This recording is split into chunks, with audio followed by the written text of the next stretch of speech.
प्यार और सत्कार से कहिए विश्वरूपाय नमः, विश्वरूपाय नमः। आपने जो पूछा है, क्या ऐसा कोई उपाय है कि कर्म संस्कारों का फल न भोगना पड़े? आप समझें, कर्म, जिन कर्मों को हम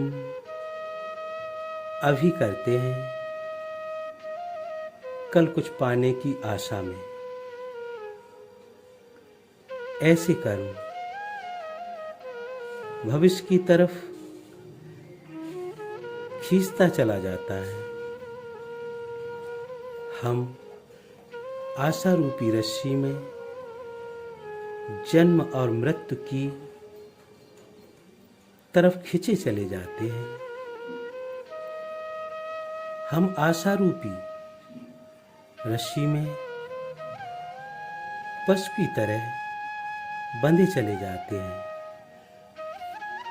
दूसरा कर्म वह है जो अनासक्त है। जैसे किसी ट्रेन में किसी का थैला रह गया, किसी ने उठा के उसे दे दिया, उसके अंदर किसी प्रकार के धन्यवाद की इच्छा न होना अनासक्त कर्म है, जिनका फल भोग नहीं होता। जब धन्यवाद की इच्छा होती है तो आसक्त होती है, जिसका फल भोग होता है। संस्कार का अर्थ होता है जो हमने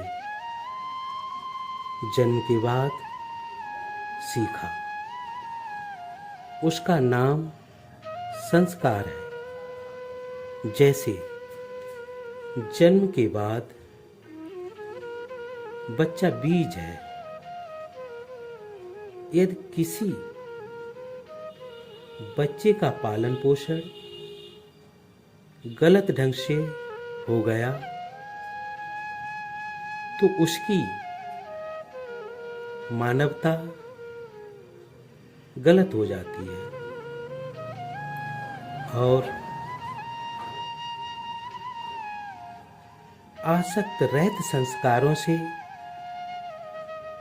पालन पोषण हो गया तो मानवता लबालब भर जाती है। केवल स्वरूप ज्ञान ही संस्कारों के पार जाता है, क्योंकि प्रत्येक संस्कार विचारों के द्वारा काम करते हैं। जब तुम किसी वस्तु, व्यक्ति का अनुभव करते हो तब तुम विचारों से भर जाते हो। स्वरूप ध्यान में विचार तिरोहित हो जाते हैं। सभी विचार निर्विचार हो जाते हैं और निर्विचार अवस्था में कोई संस्कार नहीं रहते। फिर तुम वह रह जाते जो तुम हो। फिर तुम्हारे संस्कार की सारी जंजीरें खुल जाती हैं। जिन कर्मों को हम जीवन में नहीं दोहराते, उनके संस्कार क्षीण हो जाते हैं। स्वरूप ज्ञान पूर्वक जो व्यक्ति पूर्ण अनासक्त हो जाता है वह इसी जीवन में जीवन मुक्त हो जाता है। जीवन मुक्त ही शरीर पात पश्चात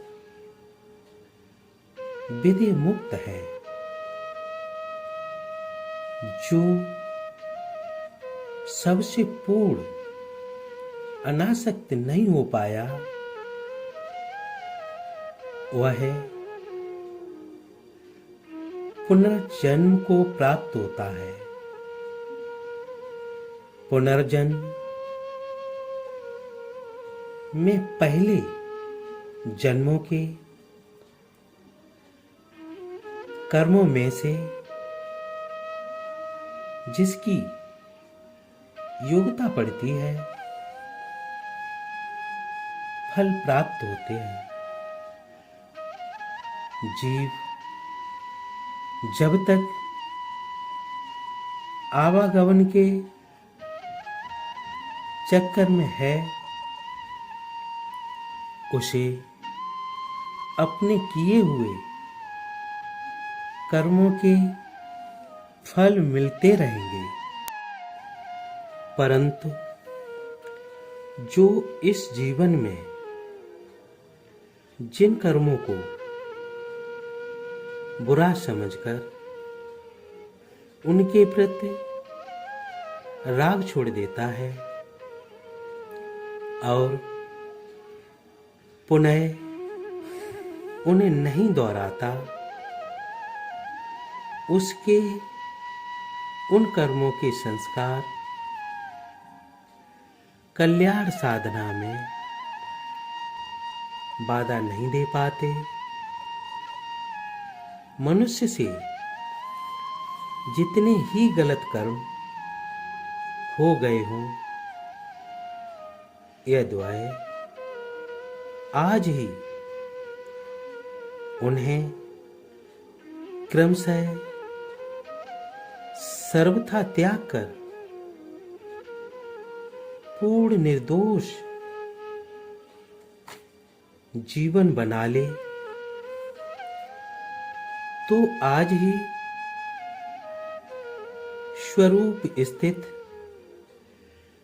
प्राप्त कर सकता है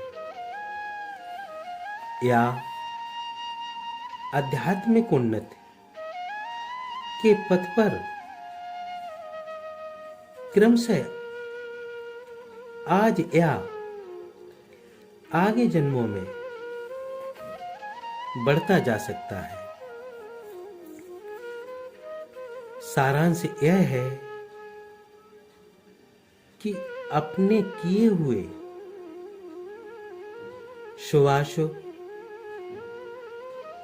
कर्म जब तक जीव देह धरता रहेगा प्रारब्ध भोग में सुख दुख देते रहेंगे। परंतु यदि कोई आध्यात्मिक मार्ग में चलकर